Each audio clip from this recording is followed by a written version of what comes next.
Hello and welcome to the Corgi Town USA podcast. We are happy that you are here with us every Thursday. I'm Candy Kemp. In my lap is Chuckles, the president of the Corgi Committee and our spokescorg at Corgi Town USA.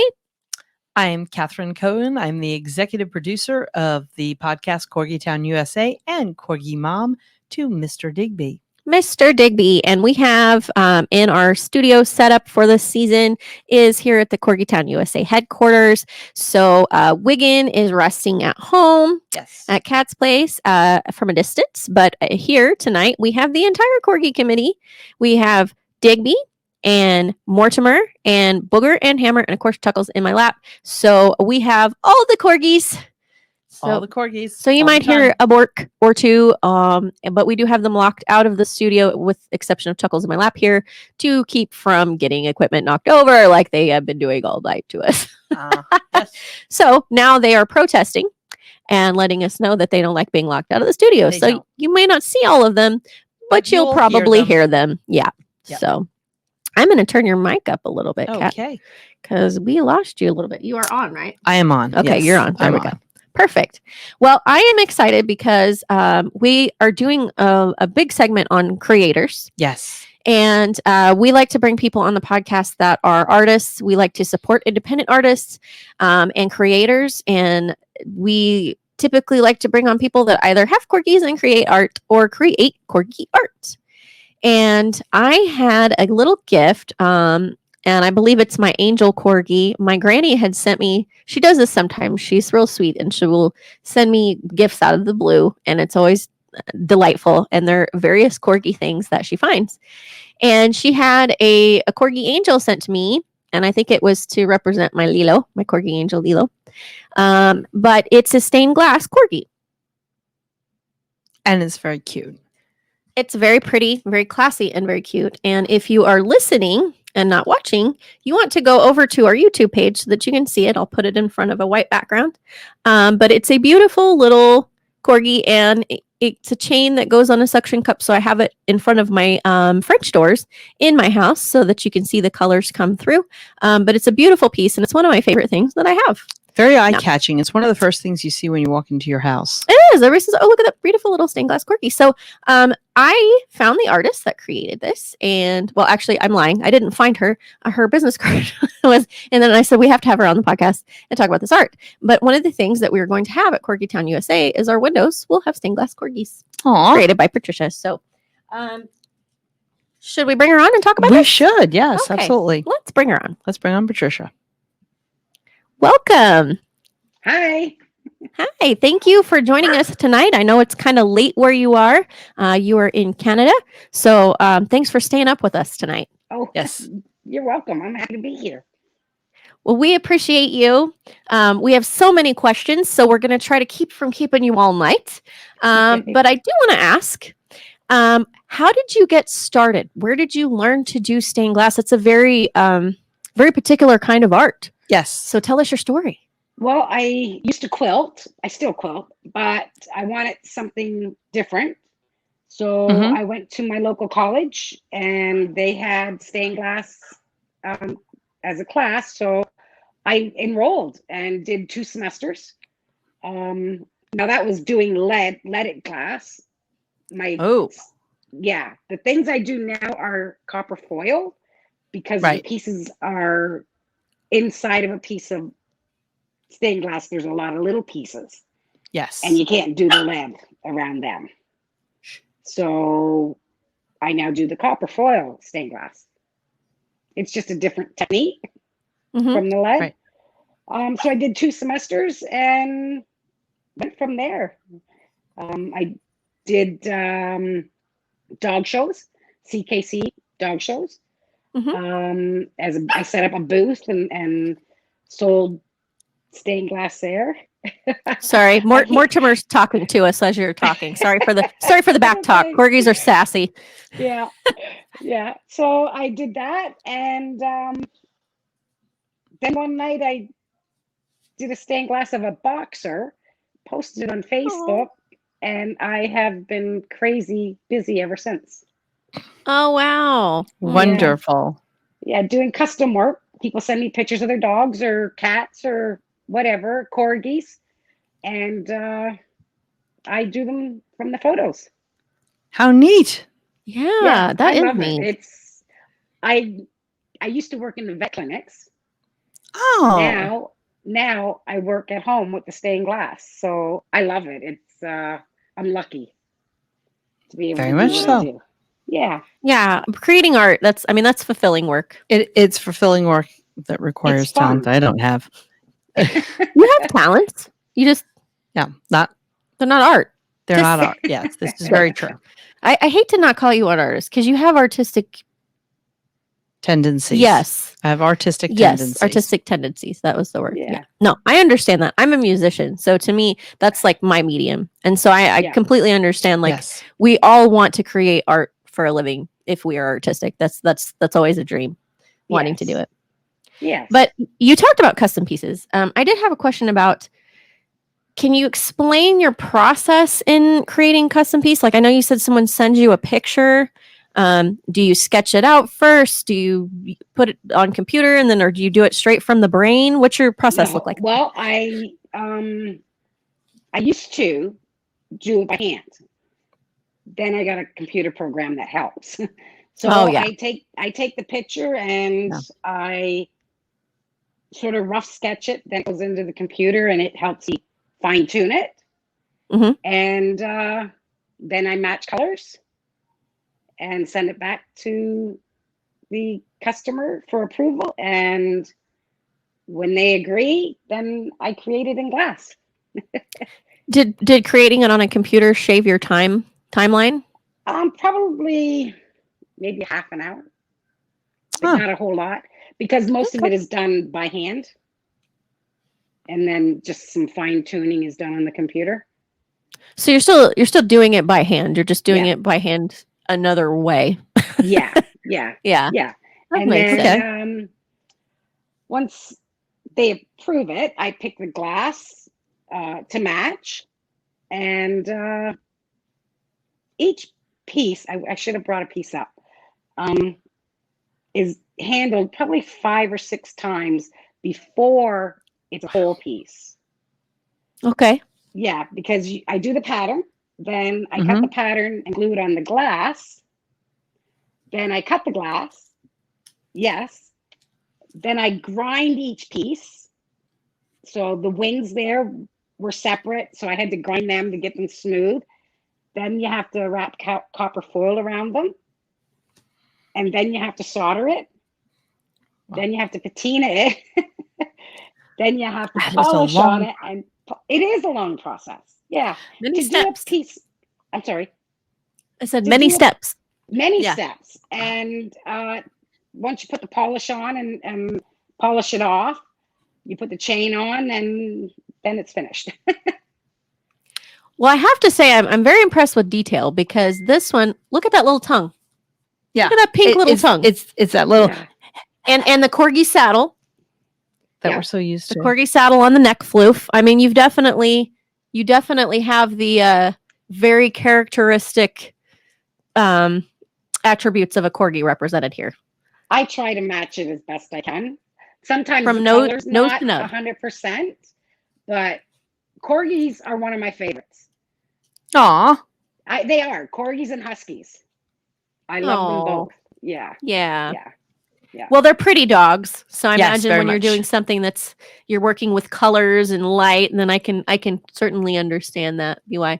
But the wings I love these wings here. And again, if you're listening, definitely go over to our YouTube so you can kind of see this piece here. Yeah. And then before we wrap up tonight, we'll have Patricia go out to her workshop so we can see some pieces. Hopefully, her internet will work properly with us. Yeah. But you can kind of see some of these colors as we're explaining. But I'm going to try to shine this through the light a little bit, but the wings are iridescent. They're very, very pretty. Yeah, I mean, they catch your eye. They're iridescent and they've got these bubbles, the air bubbles in them, Yeah. and they're just very, very pretty. Patricia, how long does it take to make a piece like that? The About one that Candy. 3 to 4 hours from start to finish. Wow. I'm impressed. I am very impressed. I was 'cause- expecting you to say much longer. yeah. Oh, no. The details of the process, I'm like, 4 to 5 days. No, it's well, before it would have been 4 to 5 days. I've been doing this for 20 years now. Yes. So the longer you do it, the more efficient you get at it.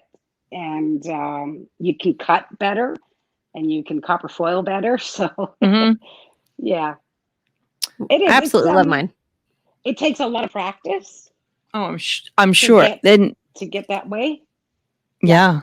And to describe the wings, because I know our camera and all that doesn't do it Gonna justice. get yeah. If you, I think the name of it is rain glass, which I happen to love. And rain glass you see a lot in churches, or old churches. In Europe, you'll see them in castles and that sort of thing. It's the glass that looks like it got rained on. Yes. Is it rain glass? That's rain glass? Yes. Yeah. Oh, okay. Yeah, and that's just the prettiest thing. Yeah, it is pretty. I mean, you can get lost in it for sure. Yes. You can, and it's the colors, right? Because you look at it one way and it's blue and pink, and then there's purple, and yeah, so pretty. it changes with the light, which is what I love about it. Which is why it's perfect for a window. Yeah, Perfect for being in front of the window, because it looks a little different and I will, because it's there on my window. I have French doors, so it hangs on the window of my French doors going outside, and I love it because as the day kind of wanes and you have the different sunbeams come in, it kind of the colors change a little bit. It does. Yeah, kind of like my own little entertainment at home. What does the Corgi look like? But you're up in Canada. Are there places that you don't ship? Is it hard to, because I mean you're shipping glass, so I imagine that's a whole complication in itself. I ship worldwide. Worldwide. Canada is a big market for me. Of course. Sorry, U.S. Yeah, no, U.S. I meant U.S. Sorry, the U.S. is a big market.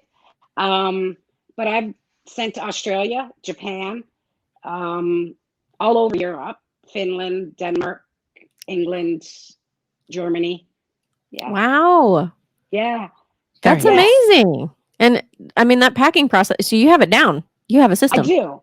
Yeah. It's packed in good styrofoam and bubble wrap and taped up really good. Yeah, I didn't know mine was coming. It was a surprise. And so I'm like, that's so sweet. Well, and I knew it was my granny because it had her, I think, a return address or I don't know if it had a return. Something told me it was from her. It was maybe there was a note. Yeah. And but I remember, oh man, what in the world is in here? This thing is wrapped up really well. Yeah. But it was like a present. Because it's glass. Because it's glass, it's fragile. But I'm glad I didn't, rip it open and say, what? No, I was very careful. But how did you get started with animals as a muse and corgis? Like, how did you come upon where you were working with, you said you had done huskies and boxers. How did you get there? I've always loved animals, and I worked in vet clinics. And when I posted that boxer, the first one, a lady from the CKC dog shows got a hold of me and said, hey, would you come?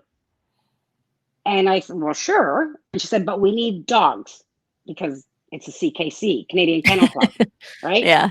So I said, okay, sure.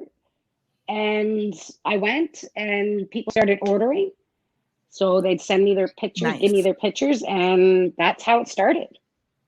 I've always had animals, dogs, cats, horses. I'd have everything, but my husband won't let me. So yeah. I want my menagerie. I want my miniature donkey and a pig. Oh. Yeah. How could you say no to that? Yeah.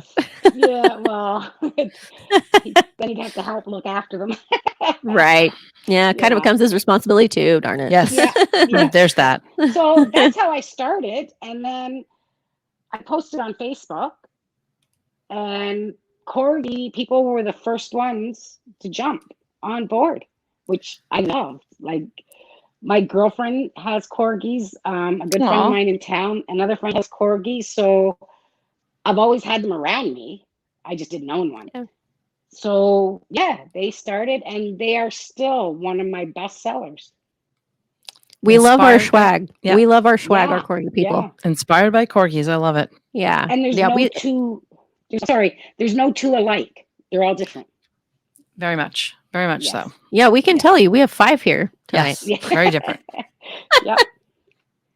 So what is your now we talked about shipping and we talked about the process of creation. In I would say in the whole process, start to finish, from when you get an order to completing, creating, visualizing, and getting ready to ship, what would you say your biggest challenge is in the whole process and in the work that you do? What is the biggest challenge? Sometimes looking at it, what I see isn't always what the customer sees. So it's doing the pattern can be challenging because they send me the picture and I see the dog, and I think maybe it's because I don't live with the dog. I can see different points in the dog that they don't see because the dog's always with them. Right.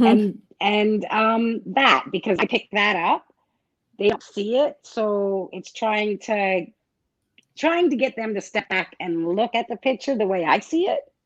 Right. If that That could be. Yeah. That's the hard There's part. Yeah, that makes sense. And there's something to be said about that, like the whole perspective thing. And that comes with seeing and perceiving are 2 different things. And that comes with even physical things, very tangible things. And it's like when your friends say, "Oh, I met someone that looks just like you. You have a doppelganger." And you see him and you're like, "That does not look like me at all." And then you'll have 3 people in the room that think that does, and then you'll have 2 or 3 that agree with you and don't. And it's that same kind of principle. Just yeah. That's always interesting to me. Well, we wanted to if you can, go out to your studio and then show us some of these pieces. And listener, viewer, we hope that you are we've lost her on the stream. We hope that you are able to go to our YouTube so that you can see it. But these pieces are pretty amazing. They're so pretty. I mean, I love mine and I love the detail in mine. And I mean, stained glass in itself is, I mean, it's gorgeous anyway. And it's kind of a lost art. I mean, it used to be some of your historic homes. You'd go to these historic homes and they have these amazing Tiffany glass. That was the big thing. Yeah, Tiffany glass. Tiffany stained glass was the big thing, especially growing up in Queens in New York City. A lot of the older homes, I know my girlfriend's home, where she grew up was Tiffany glass. Oh, wow. In the windows that led into the stairwell. So the stairwell was always brightly colored. It was beautiful. Sounds amazing. It was gorgeous. Yeah, I love those. And old cathedrals and old buildings that have them, it's always amazing. But it's kind of a lost art, and I don't know if it's chicken or egg. I don't know if it's that we lost interest in it or we just don't see it anymore. So I don't know, because about 2 years ago, I did a river cruise, and I was in Cologne, and there we go. Sorry. Very quickly, I was in Cologne at the cathedral, the famous cathedral there, and they have a brand new stained glass piece. Now, I love the old church's stained glass with the biblical stories and everything. This was a modern piece, and it was supposed to represent, and they told us 20 million things it was supposed to represent. To me, it's just a lot of pretty colors. So I don't know. They're still doing it, and that was a tremendous piece. Had to be at least 20, 25 feet tall. Holy moly. Yeah. So they're still doing it. Just is there interest? Is that Tom and Jerry? It is Tom and Jerry. Oh, wow. Okay. So listener, please go to YouTube so you can see Patricia's workshop here. She has a Tom and Jerry piece. And look at those corgis. Yep. Yeah. Actually, I just finished that corgi. Oh, it's beautiful. I don't know if you can see him. Yeah, you can see him. We're gonna audience, please be patient with us. We so wanted Patricia to go into her workshop, but her internet is not as happy to play with us out there. So we're having her show some works, but we're also losing her audio in the process. So I'm sorry. No, it's okay. So it looks like you have a German Shepherd here as well. Yeah, Well, I don't think she can. that Oh, I think we're definitely losing her. Yeah, we're losing her. Well, okay, thank you, Patricia. But I mean, those are so pretty. I love those. I love mine, and I love that one that she's just created. So I can't wait to whoever's going to get that is going to be really happy, Very much so. really happy customer. So, well, we definitely recommend that you go to Patricia's website. You can go to www.stainedglassbypatricia.net. And here you can purchase her works, but you can also, I think she has a gallery on there that you can see as well. Oh, nice. Yeah. And there's also a Facebook page. You can go to Facebook/groups/pets in glass. And if you are on YouTube, you can see a link there. And then if you're listening, you can hear. And I think we might have Patricia back. So we'll bring her back in. There we go. And sorry about that. no worries at all. Thanks for showing us. I mean, we got a good shot there of some amazing works that you've been in. And So pretty. Tom and Jerry. So that's a custom you. piece? Yeah. Yeah. Oh, how I fun. just found a picture on the internet and There you I go. like Tom and Jerry, so I did them. Yeah, so How fun. fun. Yeah. Love it. Well, we were sharing with our audience that you have the Facebook, www.facebook.com/group/pets-in-glass, or they can go to your website, www.stainedglassbypatricia.net, and you can order from there. And so you talked about the process, and I'm sure it depends on where your customer is, but you talked about the process of how long it takes you to create. If you were to say someone sees this broadcast and says, "Oh my gosh, I want a stained glass Corgi or stained glass Tom and Jerry," maybe. How about how long is that from the time they order, if they're getting a custom piece, to if you were to ballpark it? Well, saying that time for that Corgi is just that piece. Right now, the wait time is 12 weeks. From the You have time a I back. You have a backlog. I do have a backlog. That's a good problem to have. Exactly. It is. I'm not complaining about it one bit. Yeah, 12 weeks from the time the pattern's finished and you place the order, then that's when the piece is done. Okay, so if they're wanting Christmas gifts, they're going to get them in January. Yep. Yeah. Okay. Yeah. So for Yeah. whenever you're listening to this podcast, whatever the gift that you think you want to get for someone, give yourself 12 weeks. I would say 14 weeks. Yeah. Because you've got to look at it and decide and that sort of thing. So You can get it by Mother's Day. you could get it by Mother's Day. So Yeah. think about it at least 4 months in advance and get in touch with Patricia then. Otherwise, you're going to be driving her crazy. It is a good problem to have. I never Wonderful. dreamt it would be like this. I'm Yeah. happy. I'm happy that it's like Yes. this. Wonderful. Yeah. Yeah. Well, I'm happy that I found you. I'm very happy with my piece. And you it's one of my favorite gifts that I've received. So I'm just tickled to pieces to be able to have this conversation with you and Yes. talk about your art.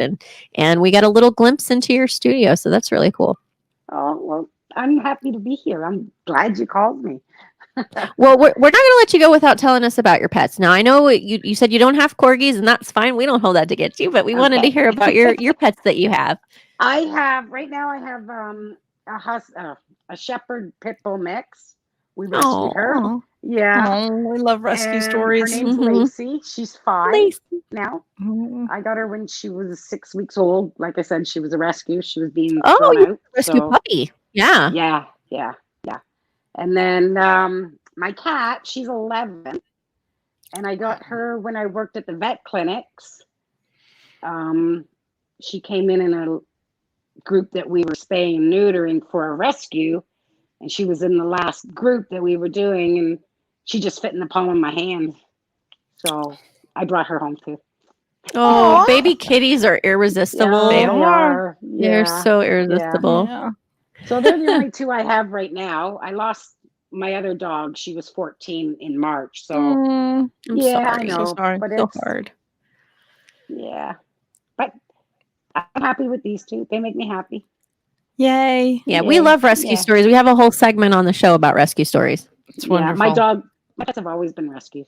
Mm-hmm. Wonderful. Well, I have both. I've had a couple. Chucky's from a breeder. He was very planned. He's my by design corgi. I always joke because we try to tell people if you are going to purchase from a breeder, the right way to do it and what you need to look for.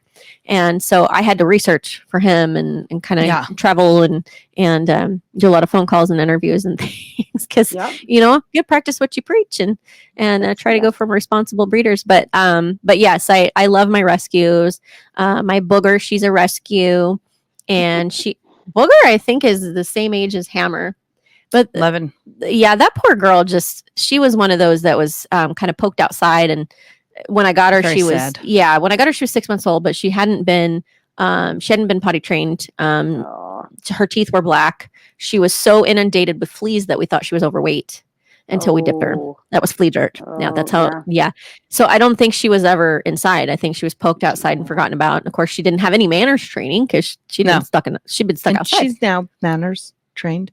She's a very adorable little girl. No, she's a sweetheart. I mean, she loves everybody, but she's now that she's aging, some of that happened early in her life, and as a result of not so great breeding is starting to rear its ugly head. We have some really bad arthritis. We have some joint issues. We have some tummy issues. She poor thing. She's starting to look like a street dog. Yeah. I mean, we take care of her. Just make her comfortable and Hammer, her brother, is another rescue, which he was a breeder retire, and then his the guy I got him from, something changed in his situation, but he used to have a house in a yard and he no longer did, so he had to rehome Hammer. But Hammer had arthritis at 5 years old in his knees. Crazy. And hip dysplasia. Yeah, so his is orthopedic mostly. Otherwise, thank goodness, I've been very. Oh, sorry, I shouldn't knock on things with a bunch of loud corgis around here. Yes, exactly. But I've been very. I've been very very blessed with him. Otherwise, but he's his joints, his poor old man body, that when they're rescues, you don't have that history on them. And it really, sometimes it shows up right away. And then sometimes it shows up later in life. But they like a quiet place to relax, Chuckles and Mortimer, they kind of like the limelight. They're very loud. And then we throw in my little Digby, and Digby is very loud as well. So Digby might be the loudest. He is the loudest. He's the absolute loudest. Yeah, he's most opinionated, but he's, Mortimer, Chuckles, Digby, they all like to play. Booger and Hammer just want a quiet place to relax. So when we do these events like Corgi Beach Day, I've kind of retired Booger and Hammer from events. They get to stay at home and relax. But Chuckles, he's the spokescorgs. He's a social guy. He gets to hang out all the places. Yeah. Well, Patricia, thank you so much. We don't want to keep you any later. It's late where you are, but we so appreciate your time. We appreciate you telling us about your art. Listener, viewer, please go to stainedglassbypatricia.net. Look, you had a gallery there, correct? Right? Yes. On the website. Mm-hmm. Yeah. Please go to her gallery and take a look, and let her know. Reach out to her. Again, you won't get your gifts by Christmas, but for that special gift, that is ridiculously beautiful. Yeah, or mine that just came by surprise. I mean, what a wonderful. Well, thank you. What a wonderful gift. Yeah, yes. Thank you. Thank you so much. We hope you have a great night, and we can't wait to see what you create next. Oh, thank you. Okay. Thank you. Good night. Bye-bye. Thank you. Bye. Oh, I want more now. See, I see these creators and I see their creations, and I'm like, I need more. I love what I have, but I need more. I'm going to run out of room buying all the art. I'm looking at a rather large window that you could just put tons and tons of stuff there. I mean, I could, and it would be right in front where everyone could see it from the street. So that's what I should do. Idea. Well, listener, viewer, please go to stainedglassbypatricia.net. Please support independent artists. She does have a wait for her, but definitely check it out. And we hope that you have a great night here at Corgi Town, USA. All of us, the whole Corgi committee, and me and Kat are going to sign off for the night. Yes. So till next time, everyone. Good night. Bye.